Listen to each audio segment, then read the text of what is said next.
aí então que eu apareço, porque os núcleos Procópio se reuniam lá na Brigadeiro Tobias, né? E através de um amigo meu que era também, que estava no núcleo Procópio e também era bancário, era o Capeta, então eu vim para o núcleo Procópio e a convite do Capeta. Por quê? A oposição ferroviária estava bem mais efervescente nos sindicatos ferroviários. O movimento anarcopunk, aquela coisa também, um ano antes, no 7 de setembro, o movimento punk teve um enfrentamento com a polícia, foi muita gente presa, então queriam organizar novamente, mas tinham medo, então e havia procedimento. Então eu me lembro que foi o Capeta, o Verme, me convidaram, estiveram no meu escritório lá em Santo Amaro, e me convidam para ir numa manifestação, numa passeata punk. E eu fui lá então que aí foi o primeiro que eu posso falar que foi quando eu conheci o AW. Porque imagina, aqui na Praça da República, entre a Praça Roosevelt e a República, tinha uns 500 punks, e estou eu lá no meio deles de paletó e gravata, né? E o AW com a pastinha que parecia um pastor protestante no meio, nós dois lá no meio, né? Então a gente se identificou um com o outro e fomos participar da passeada. E a partir daí também o núcleo Procópio resolve então fundar um coletivo jurídico, né? E me chamaram para fazer parte, que eu fui ajudar a fazer esse coletivo, para dar um pouco de assessoria jurídica para o núcleo, principalmente na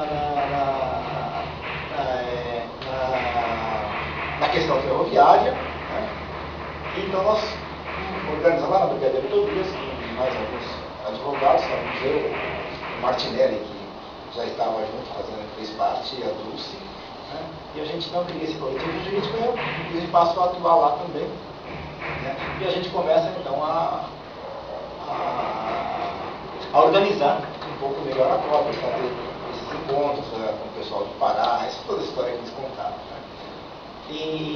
Mas essa questão da divergência que houve nesse período entre a COB e o CCS, eu me mantinha um pouco à parte. Eu frequentava também os dois, né?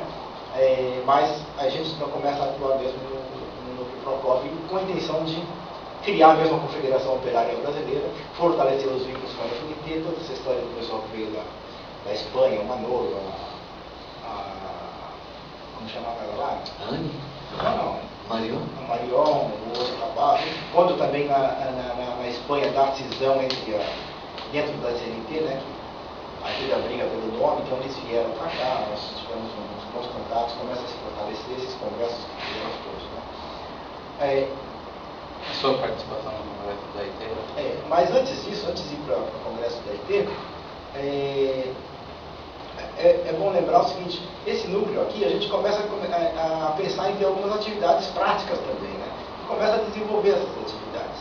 Então, algumas coisas que eu acho que merecem ser lembradas, que o núcleo Procópio fazia, em primeiro lugar, houve as manifestações e as propostas de greve dentro do enfrentamento com o sindicato dos ferroviários, que era do Mendes Botelho, e a própria empresa, que não me lembro se na época já chamava CPT, acho que não. Né? E houve um evento, não sei se não acho que Teve a morte de um cara mesmo, tanto é que nós fizemos uma manifestação depois. A partir daí a gente começa a organizar manifestações dentro da Estação da Luz, o sindicato era contra, mas os grupos anarquistas faziam as manifestações dentro da Estação da Luz. Fizemos, inclusive, um ato público no Jardim da Luz, entre a Estação da Luz e o Jardim da Luz, não sei se... Revoltas pela Vida. Que ano que era isso? Oi? Que ano que era isso? Isso foi em 89 já, né? 89. 89, chamava Revoltas pela Vida. Foi interessante porque nós queríamos fazer mesmo o ato lá, e fomos, inclusive, notificar a polícia que a gente ia fazer o ato. Eu fui lá falar no comando da polícia. Aí eles garantiram, fecharam a parte entre... Foi a primeira vez que a polícia serviu o movimento anarquista, porque fecharam todo o trânsito naquela região entre a estação e a Praça da Luz. Não, eles fecharam só uma rua só, né? Porque a outra nós tomamos. E nós achávamos que eles não iam permitir, porque eu fui conversar com o comando da polícia, achava que eles não iam permitir, mas na véspera, eu estou sentado no escritório lá, chega um tenente da PM com autorização, foi lá levar a autorização para a gente, lá no escritório da COB, né? E foi um evento muito bonito, foi feito. Né? Além disso, também tem uma coisa que eu até estava lembrando esses dias, há um tempo atrás, que a gente precisa lembrar. Lá perto do Memorial da América Latina, se vocês passarem por lá hoje, tem um prédio que era, até, não sei como que ele está hoje, mas ele era habitado por ferroviários. Era um prédio que era ligado ao sindicato do ferroviário da zona Sorocabana, que está nos Craveiros. E quando se construiu o Memorial da América Latina, era para desapropriar toda aquela região, inclusive esse prédio tinha sido decretado desapropriado, né? Para que o memorial chegasse até ali. Né? E nós tivemos uma luta muito grande com o metrô, com o governo do estado, e aquele prédio, a gente pode falar o seguinte, aquele prédio está em pé lá até hoje, graças ao movimento anarquista. Foi naquela luta toda, os moradores entraram junto, manifestação dentro do metrô, dentro do governo do estado. O presidente do metrô ficou uma fera uma vez, porque nós conseguimos falar com ele, e ele queria saber quem foi como que nós conseguimos chegar nele, né? Porque nós nós conseguimos falar com ele, e o prédio está lá graças àquela luta que a gente levou. Né? E o ódio do Niemeyer contra a gente. Então, o prédio está lá até hoje, acabou em função disso. Inclusive, eu não sei quem é que tem a documentação ainda, porque essa documentação a gente tem que resgatar, até mesmo para quem cuida um pouco, ainda hoje cuida da história, né?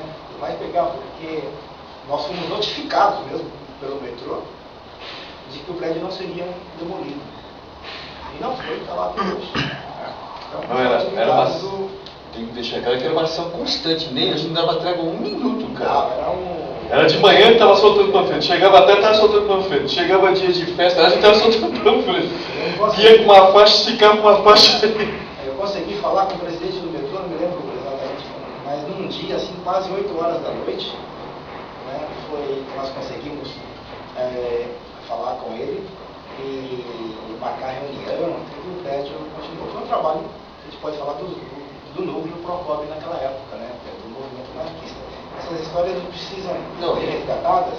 Tem também a questão da CSN, né, do pessoal que foi mandado embora, e a gente acampou lá em frente da Praça do Rio. Depois você conta um pouco melhor essa. Eu falo que esses atos eles precisam ser registrados, né?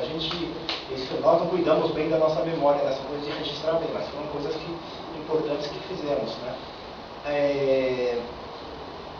Ao mesmo tempo também a gente sonhava um pouco grande, a gente tinha também os sonhos frustrados que tivemos. Nós queríamos, por exemplo, organizar já dentro da pedagogia libertária escolas de base, começar com a pré-escola, com creche, essa coisa toda. Então nós localizamos uma vez na zona leste, lá do lado de Emerino Matarazzo, um prédio que não sei o que era aquele prédio, era uma fábrica que estava abandonado. Então nós planejamos como tomar aquele prédio, fizemos durante meses traçando toda a estratégia, compramos tinta, arrumamos um macacão da prefeitura, um monte de coisa para a gente invadir o prédio, disfarçar as coisas todas. Fizemos vigília para saber que estava tudo tranquilo, marcamos o dia.